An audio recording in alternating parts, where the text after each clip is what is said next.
Happy February, folks, and welcome back to #AskGSM here today for the premier day in the month of February, February 1st, 2017. I'm Graham GSM Matthews, where every single Wednesday right here on #AskGSM, I answer your questions from Twitter, Facebook, and YouTube right here in this video/audio forum. But what a week. What a week. I feel like I say that every single week here on the show.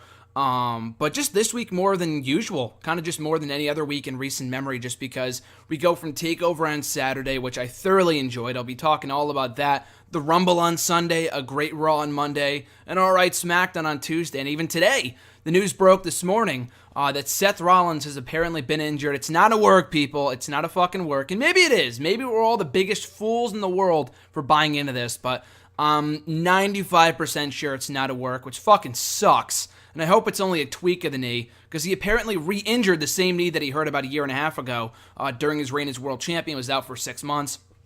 So that really sucks. That's a big blow to the WrestleMania card, because you know we're going to get a Triple H match. And I was talking to Jason about it this morning, and I broke the news to him via text. And he's like, oh man, I'm going to miss that Triple H match, sarcastically. And I've talked about it before with him and several other people. I know we're kind of getting ahead of ourselves here, but it's like, oh my god, do we need to have a Triple H match at WrestleMania? The only real Triple H match left that I would want to see, that I was looking forward to, was Triple H versus Seth Rollins. And I don't want to get ahead of myself. Remember, like I said, Rollins could be cleared before. Then we are 2 months out from WrestleMania 33. Fingers crossed, he's cleared. He's good to go. The injury is not as bad as we think it will be. But then again, we said the same thing back in November of 2015, that it was only a tweak of the knee and he was out for fucking 6 months. So hopefully it's not that bad. Would hate to see the Architect miss WrestleMania 2 years in a run, 2 years running, 2 years in a row, whatever.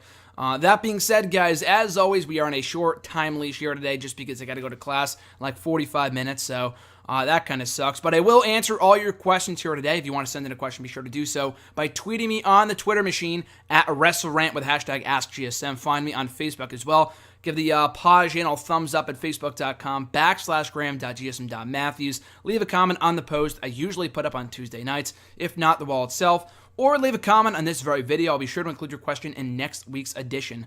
So let's get started here. Jason, the first ever question sent in via phone. We were on the phone yesterday, just talking about a whole other bunch of things, wrestling, life, whatever. We were on the phone for 45 minutes. Felt like 5 minutes. And that's when you know you got a best friend like Chris Jericho, Kevin Owens. When you get me on the phone with someone for 45 fucking minutes, or talking to someone for 45 minutes to an hour about just wrestling and whatever, that's when you know you got a best friend. So shout out to Jason. But his question was, what did you think about Roman Reigns coming out at number 30 in the Royal Rumble? So, I feel like I already kind of answered this question on Sunday when I put up the video, which I was not at all expecting to go viral, and it's still being liked and retweeted and shit on Twitter, even today, even like 3 days later. It's got like 300 and something likes by the last time I looked at it, like over 100 retweets. So again, I just put that up. And the funny thing is that I set up my camera, and I did record myself reacting to Joe on Monday too, to kind of make up for it. But the whole purpose of that video that I filmed, I was talking to Haley, my girlfriend, while I was watching the show, which is why I have headphones in when you see that video, and the Rollins one too. I talked to her during all the shows.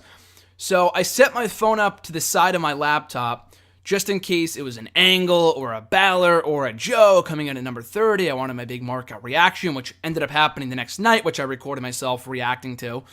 But no, it was the big dog, Roman Reigns.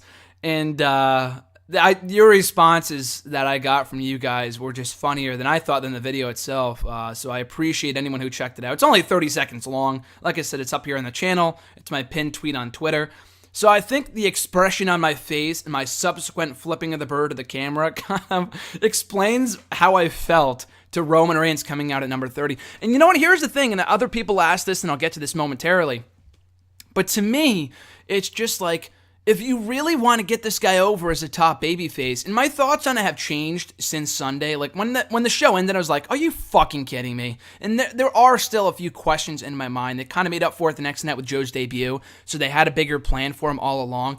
But it didn't even have to be a Joe. Like I said, a Balor. Like I feel like the Rumble match, it was good. I mean, for anyone calling it the worst ever, get a fucking hold of yourself. I mean, we have seen far worse Rumbles. The 2014 Rumble fucking sucked. The 2015 Rumble fucking sucked. The 2012 Rumble fucking sucked. And some of the ones in the mid-90s were awful, so don't give me that shit. This is far from the worst Rumble of all time. Not the greatest. I thought last year was better.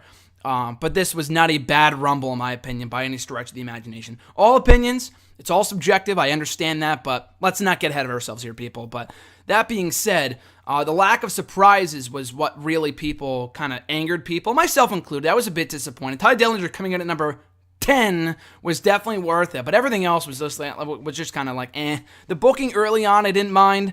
Having Goldberg, Taker, and Lesnar come out all at like the final 3 or 4 spots was kind of stupid. But, yeah, just Roman Reigns coming out at number 30. It's like, what the fuck are you thinking? It's just because, and I think they knew that just because, again, I got other questions about this, and that I think they knew that if Orton won, say if Orton tossed out Wyatt, people probably would have booed because they wanted Wyatt to win. He's the fresher face. People would have wanted Wyatt to win. So if Orton tossed out Wyatt, yes, he would have been booed. But he tossed out the one guy that nobody wanted to fucking win this thing. So therefore, that he got cheered. So I understand why they did it. But it's like, I understand why they did it to give Orton, more of a favorable reaction when he won the Rumble. But it's like, they pushed him as a babyface the next night. So it's not like he was a heel. He tossed out The Undertaker, which got vehemently booed by the entire audience. Everyone fucking shit all over that, as they should have. But, again, the only way that, to me, that it makes sense is if they're going to be turning him heel soon. Like, they can't possibly expect to have him come out at number 30 and be cheered or have it be a lukewarm reaction. People were fucking booing the hell. Were booing the hell out of him when that happened. So, again, yeah, I just think the end game in all of this, the long-term plan, has got to be for Roman Reigns going heel either at WrestleMania or at some point before then, because it's not working. The Roman Reigns top babyface act has failed. That experiment has failed. I don't care what anyone says. They've been at this for almost 3 years now, and he's not getting over the way they hoped he would. And it's not his fault. Roman Reigns does not suck. If they were pushing Khali in the spot, that's another conversation. That's another discussion. Roman Reigns is quite good. He had a great match that same night with Kevin Owens. It's just the way they shove him down our fucking throats is why people don't like him. It's ridiculous. So again, if they turn him heel first and maybe go back to the babyface thing down the line, it might be a different story. Again, I said that before. I know I've said that a million times over. It's just, to me, it makes no sense as to why they continue pushing him as the top guy. Cena was well already established by the time he was at that spot, and people were already booing him. He was set in stone. Roman Reigns, it's just not going to work. It's not even the same thing. At least Cena got, mixed reactions. Roman Reigns is largely booed a majority of the shows that he's on, and I'm going to talk about this on Friday in the random video blog. I was watching the true story of the Royal Rumble DVD when Roman Reigns won the Rumble in 2015, and Michael P.S. Hayes, who's a piece of shit, by the way, he comes backstage, Roman Reigns does, and Hayes goes, "Oh, it's just one city. It's just one city. You can't change your global plans for just one city." It's like, are you fucking kidding me, dude? I know that was before everything happened, but it's like, dude, this guy was getting booed by that point, and he continued to get booed in every fucking city going forward. We saw the same thing with Batista. Like, are you that short-sighted that you don't know that history will repeat itself unless you change it? You know what? I know that doesn't really make much sense, but you kind of get the gist of what I'm saying. I don't want to spend too much time on that one question. I kind of already did, but that kind of answers a lot of questions that I was asked over the course of this video, but I just don't have too much time, so I can't rant on every single question here today. Excuse me. Prince5835, his question was, what is your favorite Edge match? Good question. Probably him and Undertaker from SummerSlam 08 inside Hell in a Cell. I love that feud. That match was probably definitely my favorite match from the feud. But yeah, big fan of that match. The match he had. Elimination Chamber 2011 was a great one for the World Heavyweight Championship. Another favorite Edge match of mine. But one-on-one, probably him and Taker from SummerSlam 08. Favorite pre-show match? Another good question.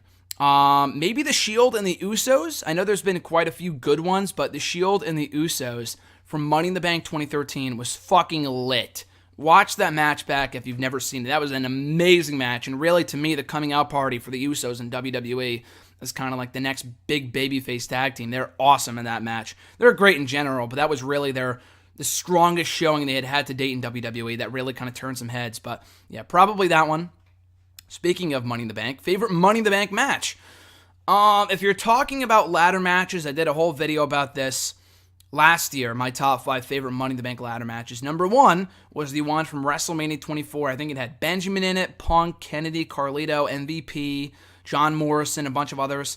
Jericho, I know, was in it. That was a great ladder match, won by CM Punk. Just everything about that match fucking clicked. I love that WrestleMania 24. We're back in Orlando this year. But, I thought that was a great, a great ladder match, great Money in the Bank ladder match, and definitely my favorite. It's up there with the one from 2011, the SmackDown one for the World Heavyweight Championship contract, whatever. Top 5 favorite WrestleManias. Also, speaking of WrestleManias, I feel like a lot of these questions kind of blend together in a good way, kind of segue from one to the other. Top 5 favorite, again, you didn't say favorite, you just said top 5 WrestleManias. So I'm going to assume you meant favorite. If best, I'm sorry, but for favorite, 24, like I said, 28 might still be my favorite. No, it's hard to say. 28 and 31. I would say 31 might barely edge out 28 as my favorite of all time. 31 from top to bottom was almost a near perfect show. So I might have to go 31. So 24, 28, 31, 30, another great show, and 26. I know these are all recent WrestleManias, but it's hard. Like 21 would be an honorable mention, but it's hard to say like 17, which is an amazing WrestleMania, but I wasn't around. I didn't watch it live. I didn't watch it for the first time until like fucking 3 years ago when the network first came out. So it's hard to say that's my favorite WrestleMania. But 26 I always found to be underrated, just because that was the first WrestleMania. Not that I was a fan for, but the first WrestleMania I was able to watch with John. I still think to this day, a stack card, a really underrated WrestleMania. So again, top 5 favorite WrestleManias, 24, 28, 30, 31, and 26. Amanda 450 Splash from YouTube as well. Why was Reigns allowed to be a part of the Royal Rumble match, but Styles was not? So from a storyline standpoint, with Roman Reigns, I mean, they've done this before. I remember in the 2011 Rumble, the 40-man one, Orton and Ziggler both lost, their respective shots at the WWE and World Heavyweight Championships earlier on in the evening, yet they were still allowed to be in the Rumble. Not that they were allowed, it's more so like, okay, so who was occupying their spots beforehand? Did like Roman Reigns, after he lost to Kevin Owens on Sunday, then go to the pinball machine and then select the number, or whatever the fuck it is, the pinball cage, whatever? Was that the way it works? I'm not really sure. So, I mean, with Styles, I was hoping more for a Joe or a Balor or an Angle, but with Roman Reigns, or with AJ Styles, I got that he wasn't in it just because, I mean, I guess you could still have your rematch from losing the championship and then also enter yourself in the Rumble, but Styles already had his rematch. You know what I mean? I guess you could have his rematch and win the Rumble, guaranteeing him that spot in the main event of WrestleMania, but I just didn't really see it that way, so I wasn't upset about Styles not being in. He already had his rematch clause, and he's going to get that rematch at Elimination Chamber inside the Elimination Chamber. Their second question, considering that the New Day has done everything they can as a tag team / stable, when do you see them breaking up? Probably after WrestleMania. To me, it wouldn't really make much sense for them to go their separate ways. Maybe they're in the Andre the Giant Memorial Battle Royal. I have no idea what else you do with them at WrestleMania. I mean, I like the New Day. I got them in my Royal Rumble game. Big E, anyway, specifically, is my favorite wrestler for the next year, quote-unquote. But that's really the only role that I see them for them at WrestleMania, just because what else can you do? They faced everybody. They had their longest reign as tag team champions in WWE for well over a year. It's time to move on. But yeah, so I could see them breaking up after WrestleMania or in the draft even, whenever that might be, whether it be in April, July, whatever. But like I said before, I wouldn't even break them up. I mean, I would have them go their separate ways and focus on singles competition. Maybe go after the United States Championship, so I'd be down for that.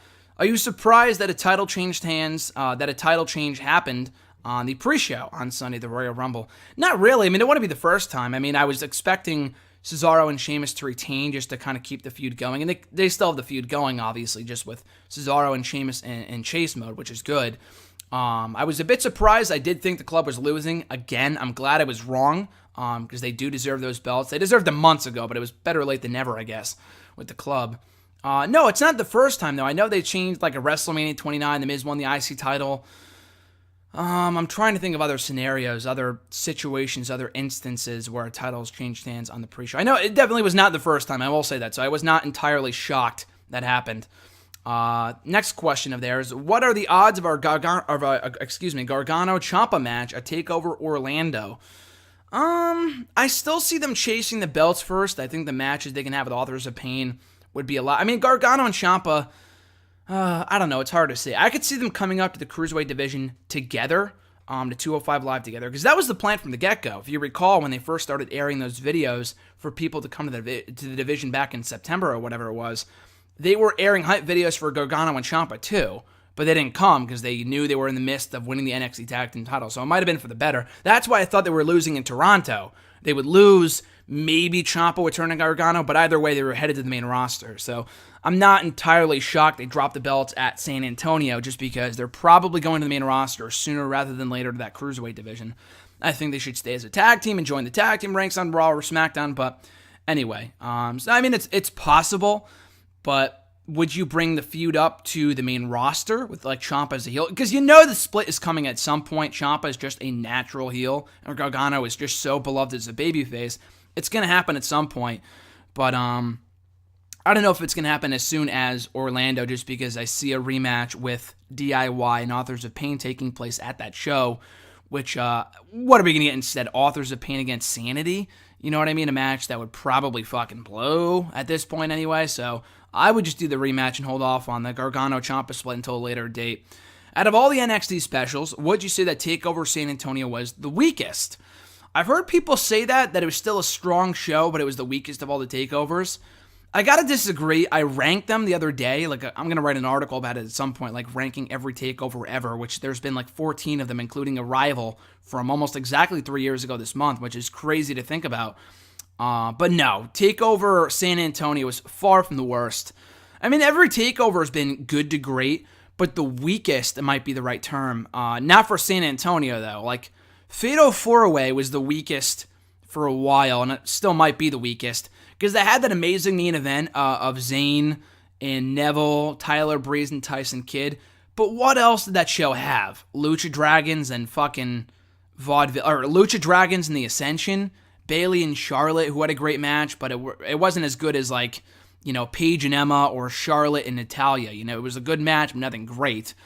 It had fucking Baron Corbin's debut. Again, it was a good show at Hideo Itami's debut, but it wasn't the best. Like, London, I thought, was worse than San Antonio. London was still a good show, but you had Bayley and Nia Jax, and I thought the 4-way women's match from San Antonio was better than Bayley and Nia Jax. You had Finn Balor and Samoa Joe, who had a great match, but I thought Rude and Nakamura had a better match. You know, so it was far from the weakest. I disagree with that. Definitely in the middle, definitely not the best, but closer to the middle than the bottom down, than further down on the list of worst or weakest takeovers, should we say. Next question from Comedy Wrestlers. Got 2 questions here. I like both these questions a lot, so shout out to you, Comedy Wrestlers. But the first question was, I've seen a lot of comments saying that the Royal Rumble as a pay-per-view was horrible. Do you think that is all stemming from Roman Reigns entering in number 30? Because I thought it was a great pay-per-view up until the second half of the Rumble, and I could not agree more. You guys saw my reaction. I just mentioned it. The video of me reacting to Roman Reigns coming in at number 30. Of course I hated it. I thought it was dumb. I don't even think Orton winning the Rumble was the best decision. There could have been worse decisions, like Reigns winning again. I mean, Orton winning again was also not the best decision, but it could have been worse. It could have been worse. Let's just say that much. That being said, the Rumble match, for one thing, was not that bad. I thought it was good. It was not a bad Rumble. The show on the whole, I loved. Let's assume for a second that like a Sami Zayn or a Miz or like Joe did indeed come back or did indeed debut and then won the Rumble. People would be praising this event as the greatest of all time, but just because the person that you didn't want to win didn't win, or the most logical candidate, in my opinion, did not win, does not make this a bad show. And you said it yourself. You said until the second half of the Rumble, which I agree was weaker than the first half. I thought the first half was well done with a few of the stories they told. The second half kind of like dragged down a little bit in comparison to the first half. But the overall event I thought was terrific. One of the best all-around shows I've seen in some time, and with the exception of TLC last month, or I guess 2 months ago at this point. Wow, time flies. But you had Cena and Styles having one of the greatest matches. I mean, it's only February at this point, but having an early match of the year candidate. Owens and Reigns having a great match, a far better match than I expected them to have. A pretty good women's match to kick it off, and a new Cruiserweight champion in a good match with Rich Swann and Neville. So, can we really complain about a show like that? The club winning the tag titles in the pre-show? I'm not complaining, so. No, I thought it was a great show. I could not agree more with your assessment there. Also, the rumors that the Undertaker and John Cena match was canceled because Vince wants to focus on building the future. Then, Brock Lesnar, Goldberg, and Undertaker eliminated all the young guys. The Miz got hit by almost everyone's finisher. Pretty much the only new wrestlers to get eliminations were Strowman and Corbin. And Randy Orton won, which wasn't that bad in my opinion. What are your thoughts? Because I'm highly disappointed that the young guys did absolutely nothing. I mean, you make a great point. That is so hypocritical that if the rumors are true, that Cena and Taker does not build a young star is so fucking bullshit.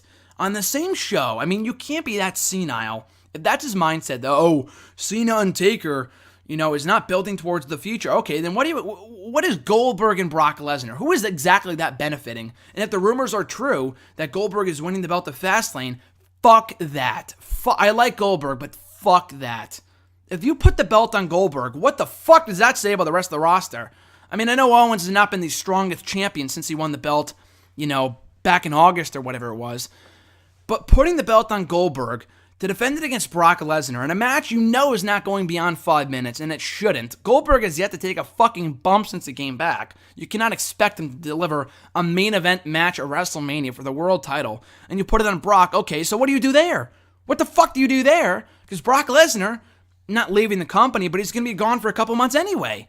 So unless they have someone come down and they don't have the Money in the Bank contract anymore, or no one's holding it at the moment, what the fuck do you do? So that to me doesn't make any sense. So I really hope that's not the plan. But yeah, no, to go back to your question, I mean, yeah, I was not all that impressed. I mean, Strowman did a great job. Corbin, I thought, had a great performance. Miz was in there for a while. But yeah, not a lot of young guys did like extraordinarily well in the Rumble, like came out looking great. And it was a lot like 2015 when Big Show and Kane like dumped people over the top rope like sacks of trash, like Dean Ambrose, Dolph Ziggler, like young guys. Bray Wyatt, like they fucking meant nothing. Ryback, to Big Show and Kane of all people. You know what I mean? I know the focus in this Rumble going in was on Taker, Goldberg, and Lesnar, but that shouldn't come at the expense of all the other young guys in the match, who I thought should have either won or at least done really well. Strowman and Corbin, as you said, look good. Everyone else not so much, which is a shame. Emmanuel A., his question from YouTube: do you know about Vince McMahon's reaction to the Bulldog Diesel main event from In Your House 4? After the show went off the air, Vince was furiously disappointed to the point of throwing down his headset and yelling, "Terrible!" Do you think that might have affected the Hart Diesel match in Survivor Series 1995 in any way? Speaking of In Your House 4, have you heard the story of Shawn Michaels getting beat up by U.S. Marines in Syracuse? Infamously, there's two sides to it. One version that WWE tried to support was that 10 Army men ganged up on Shawn outside a nightclub. The other version is that Shawn Michaels, tried to hit on a married woman, which led to a four-way or four Army men taking, I keep on thinking in wrestling terms here, which led to four Army men taking Shawn out as a drunk British Bulldog and 1-2-3 Kid watched on. No, I've never heard either story. Bulldog and Diesel, which I did indeed talk about yesterday on Wrestle Rant for In Your House 4, fucking was terrible, as Emmanuel has said and kind of alluded to there. Yes, I've not heard that story. It does not surprise me. That match fucking sucked. That show was not good. A lot of the early In Your House shows were not good because they took place in 95, which was a terrible year. But in the second story with Shawn and the Army Men, I've not heard that either, but I definitely support the second version with Shawn hitting on someone's wife only to get beat up by four Army Men. That does not surprise me at all. 10 Army Men beating up Shawn Michaels for supposedly no reason. That makes no sense to me. The second story makes a ton of sense, considering Shawn Michaels' reputation and behavior at that point in time in his career and life. So I definitely believe that side of the story. Mitch G, also from YouTube: have you heard about AJ Styles taking a picture with a little kid recently on the day of his grandmother's funeral? It's one of the saddest things I've ever read. I saw someone post that on Twitter. They sent it to AJ, and AJ replied to it. I didn't read the full post. I kind of got the gist of it, though. Yeah, that is pretty heartbreaking. AJ Styles is a fucking class act. I talked about it about a year ago on the Random Video Blog when I met him at a Northeast Wrestling show about 2.5 years ago. Really, really, really nice guy. When John and I took pictures with him, he was super nice to me. I told him that we shared the same birthday. He was super cool. And he's been an idol/favorite wrestler of mine for years. So it really meant a lot to me that he took the time to talk to me and got a picture and an autograph, all that other shit. So I took a picture of John and AJ. And John didn't like the picture because it was too blurry. And I take the blame for that because it was not a good picture on my part. So what we did, and what we usually always do anyway, we waited until after the show, until everyone was gone, and AJ was walking out of a high school gymnasium with his agent, but that's it, no security. The fucking latest WWE World Champion was walking out of a high school gym by himself, essentially, with some other guy, and that's it. But John goes, sorry, my picture came up back, can I get another one? AJ's like, sure. So again, the guy's really super nice, total class act. Does not surprise me at all, but AJ's a great guy. So yeah, read that story if you haven't already. It's on Twitter. I think AJ replied to it. So class act, the phenomenal one is. Do you think Nikki Cross will win the NXT Women's Championship in the next TakeOver special? No, I don't know why she would. I know you're a big Nikki Cross fan, Mitch, but it looks like they're setting up Asuka and Ember Moon. That's pretty much been what a lot of people expected since fucking Brooklyn too. So. And that's the match I'd rather see. Nikki Cross, I mean, they protected her in defeat on Saturday, so they could set her up for a featured title shot either on NXT in the meantime or after Orlando. But no, I would be surprised if they went in the direction of Nikki Cross and Asuka instead of Asuka and Ember Moon, which they kind of set up anyway on Saturday. The next question, push, repackage, release Noam Dar, Drew Galloway, and Nikki Cross. This is a tough one because all three of them are really talented. I know they got the whole Scottish theme there, I think. I would push Cross. I think she's really good. And I'm not going to release her or whatever, and I think the gimmick's good too. Because she was on NXT about 6 or 7 months ago, and she was pretty great as a wrestler then, but she was also very generic. Like as the fucking like toe-tapping, dancing, whatever, Irish girl, Scottish girl, whatever. It was so annoying, and I'm glad she turned heel and had this character makeover. But without her, I mean, you have Asuka, you have Ember Moon, you need more stronger women's wrestlers. Peyton Royce and Billie Kay are coming around. Nikki Cross is a great addition in that division. So to get rid of her would be a mistake. So I would push her, repackage Drew Galloway. I mean, I guess in WWE or TNA, he doesn't really have much of a gimmick right now, but if I was to bring him back to WWE, I would repackage him into what he basically is right now in TNA. And then release Noam Dar. I like Noam Dar. He's a good wrestler, but I don't know. I think Nikki Cross and Drew Galloway, in my opinion, are bigger priorities than Noam Dar. We have a bunch of cruiserweights anyway. I think without Noam Dar, the world would not end. Mark S. from Facebook, what was your favorite match from NXT TakeOver in the Royal Rumble overall last weekend? Good question. I think my favorite match from Saturday was Strong and Almas. That match was great. Andrade Almas and Roderick Strong had a fantastic match, a very hard-hitting affair on Saturday at TakeOver. Probably my favorite match next to Nakamura and Roode in the main event. My favorite match of the whole weekend has to be Cena Styles. I love their second match. I love their first match. I was in attendance for the second match, which is why I mentioned that. The whole feud's been amazing. I know Cena won. That's not like, oh, the match was shit because Cena won. Fuck that. Who cares? I mean, I knew Cena was going to win, so it wasn't really all that shocking. I mean, I wanted AJ to win, but anyway. No, see, I love that match. That was my favorite match of the weekend by far. Next question of his, do you think Randy Orton will have any match at the Elimination Chamber pay-per-view? Yeah, probably against Luke Harper if Wyatt's in the chamber. And I don't think Harper's in the chamber, is he? I think it's Corbin, Miz, Ambrose, Cena, Styles, and Wyatt. So I would imagine Orton would be facing Harper on that show. They need more matches for the event, so I imagine Orton and Harper will be made official on Tuesday's episode of SmackDown Live. Who do you see American Alpha facing at the Elimination Chamber show? Well, they did announce on Talking Smack, which you probably didn't see because they talked about it there. They confirmed that at Elimination Chamber, it'll be a tag team turmoil match with pretty much every tag team that was on SmackDown this week fighting for the belt. So American Alpha, Vaudevillains, Heath Slater and Rhino, Breezango, Ascension, and the Usos. I think that's 5 teams, 6 teams? American Alpha, I don't know. But yeah, so all the tag teams that were fighting on SmackDown this past week will be in the tag team turmoil match at Elimination Chamber next Sunday for the titles. At Amanda 450 Splash, or even before her question, I think Mark's got one more.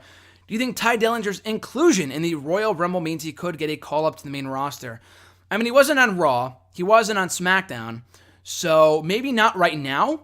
I don't want to give away what I thought. I mean, someone else asked about Ty Dillinger, so I'll get to him in a moment. But no, not right now. Maybe after WrestleMania, but no, not right now. I don't even really know where he would fit in anyway. We have maybe Jericho and Dillinger, but I think Dillinger should go to SmackDown. But we have Ambrose as IC champion, so I don't know how really that would work out. At Amanda450 Splash from Twitter, for the Fatal 4-Way at TakeOver, why didn't Peyton and Billy pin each other? That way both of them could have been champs, storyline build-up wise. Yeah, no, I mean, Solomonster made the exact same point in his review of the show on Saturday. And I was thinking about that, like, wow, yeah, they really did not give if they didn't really give a shit who won between the two of them, which they obviously did not, because Peyton Royce did go for a cover at some point with Billy Kay out at ringside, so did not matter who won. They didn't even really tease it, and you would think that NXT would be better about that, so I was a bit surprised. I'm not sure why they didn't do that. Maybe they just didn't think about it, but you think with the little things like with NXT they would know of or would be aware of, so yeah, I feel like they should have done that. That'd be a great spot. It would have made sense anyway from a storyline standpoint. At RJ_Marceau, better heel in NXT, Kevin Owens or Samoa Joe? Good question. Kevin Owens was a great heel, but honestly, other than that one time that KO cut a promo in the Full Sail crowd, he did not do a lot to get booed by that audience. He got cheered from the moment he walked in when he was supposed to be a babyface for his debut match, but from that point forward, he didn't do like the greatest of jobs of getting himself booed. Whereas with Samoa Joe, people would boo him, but he really, like, his promo work was second to none. KO's promos, too, were also really good, but Samoa Joe, in, like, that angry badass mode, was fucking money. He is fucking money. We saw that on Monday's Raw when he attacked Rollins. But yeah, I gotta go with Samoa Joe. Kevin Owens was great, but I gotta go Samoa Joe as the better overall heel in NXT. His second question, a former writer said people will not like Cena's WrestleMania opponent. Any thoughts? RJ and I, he sent that in this morning or something, or last night, whatever, and he just notified me via Twitter DMs, sliding into those DMs, Mr. Marceau is. He said that Nikki Bella is apparently retiring after WrestleMania, according to sources. I forgot who reported. I don't know how. I think it's just a rumor, so let's take it for what it's worth with a grain of salt, but it sounds like Nikki Bella is retiring after WrestleMania, but instead of her chasing the Women's Championship, as I thought she would, which I'm totally fine with them not doing that match, but they'll have Nikki Bella retire in a match with Cena against Miz and Maurice. Honestly, you know what? I would not be opposed to that, just because it's better than Dean and Renee, just because Renee does not wrestle. At least Maurice used to wrestle before she came back in her latest run of the company about years ago. She used to wrestle, not very well, but she's more of a wrestler than fucking Renee Young is. I didn't like Renee Young, but I think Cena and Nikki versus those two at Mania. I mean, it makes sense if they want to promote Total Divas and whatever else. It's a good farewell for Nikki. But what else would Cena do? I feel like we are getting Ambrose and Corbin for the IC title because they're both in the chamber, but I feel like we're getting that match at WrestleMania for the belt. For the IC title. So what do you do with Cena? You know, if he's not facing Taker. And I feel bad for Cena to go from a match with the belt on the line versus Undertaker to then go down to an undercard match with Nikki against Miz and Maurice. And I know we've seen Cena and Miz a bunch of times before, but I don't know. For some reason, I don't really mind it. I think it's a better match than Bliss and Bella, than Alexa Bliss and Alexa Bliss and Nikki Bella over the belt. So yeah, no, I'm honestly fine with that match if it does come to fruition. Maybe that's what that writer was talking about. I'm not really sure, but I don't know. I think it's okay. Maybe I'm just in the minority there. At Scarlet One, we don't have too much time, so I got to blow through the rest of the questions. I apologize in advance. At Scarlet One, is it me or is Braun Strowman one of the smartest characters on the roster? He used footage to bring up stuff that happened, and he realized that he could just take out Jericho before wrestling KO. How come nobody else ever thought of that? Yeah, Strowman's, for a big dude, he's supposed to be dumb and lumbering and whatever. He's pretty fucking smart. In one show, he took out Jericho, and he showed footage of KO promising him a title shot all those months ago, which I did not remember, and I remember everything. So the fact I didn't remember that is saying something. So I don't know if the footage was edited or whatever, but I do not remember that at all. Maybe I just wasn't paying attention, but anyway, Strowman is pretty fucking smart. In addition to being fucking threatening and much of a monster as he is, he's also pretty smart too, so I like that. How do you think Randy Orton's winning the Rumble would have been received without Roman Reigns? Like I said, if he tossed out Wyatt, people probably would have booed. But because they fucking hate Roman Reigns, they cheered. Wrestling fans are weird like that, so it depends how it happened. Again, him throwing out Roman got him cheered for the most part, but had he thrown out Wyatt or Corbin or Zayn or whoever else, he probably would have been booed. So if it came down to Wyatt, Harper, and Orton, and then Orton won, people would have booed Orton, I guarantee it. But just because he tossed out Reigns, and like I said, it was well done the way they did it, but it's not getting Reigns over. It's not doing them any favors in terms of getting Reigns over as a top babyface. So that's how it would have been received if Roman Reigns was not involved in the equation, or someone equally hated like Roman Reigns. At Brad Brodar, do you think that the fact that Goldberg, Brock Lesnar, Dolph Ziggler, and Ty Dillinger all put together lasted less than 20 minutes in the Royal Rumble is absolutely ridiculous?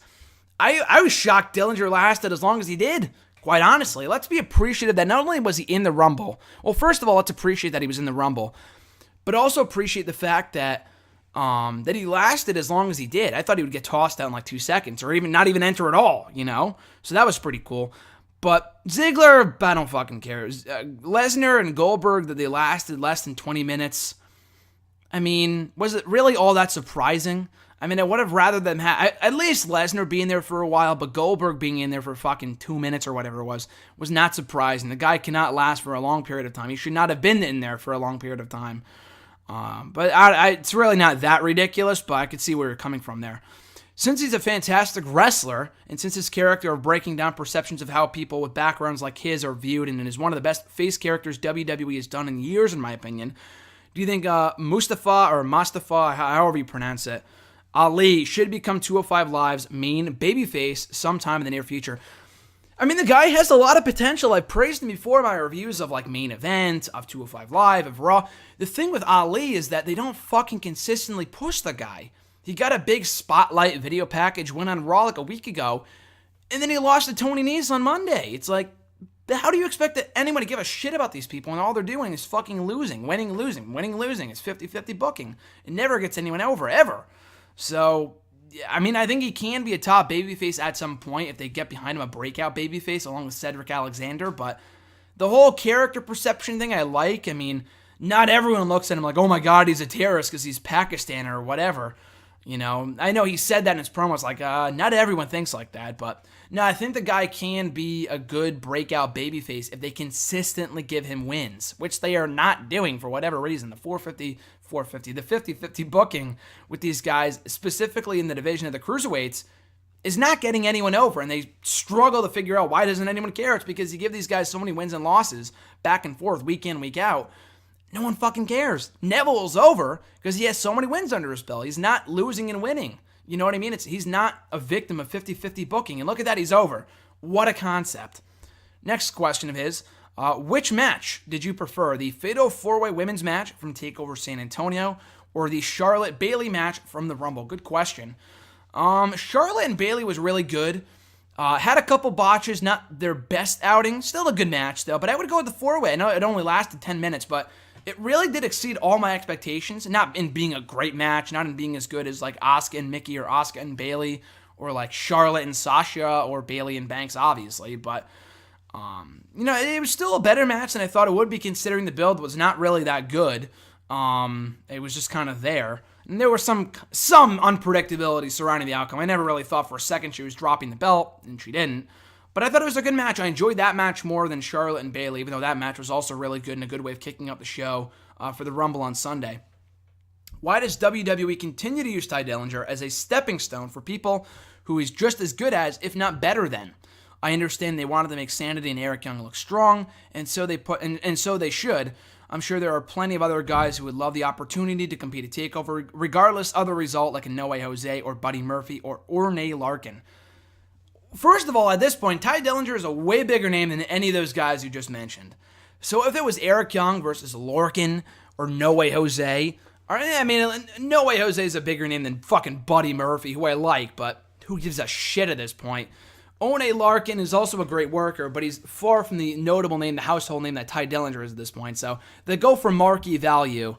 But the thing is, again, like I said, that I teased with Dillinger earlier, I would honestly, and I'm glad that Eric Young won just because Sanity needs the boost right now more than Dillinger does. He's over no matter what, really.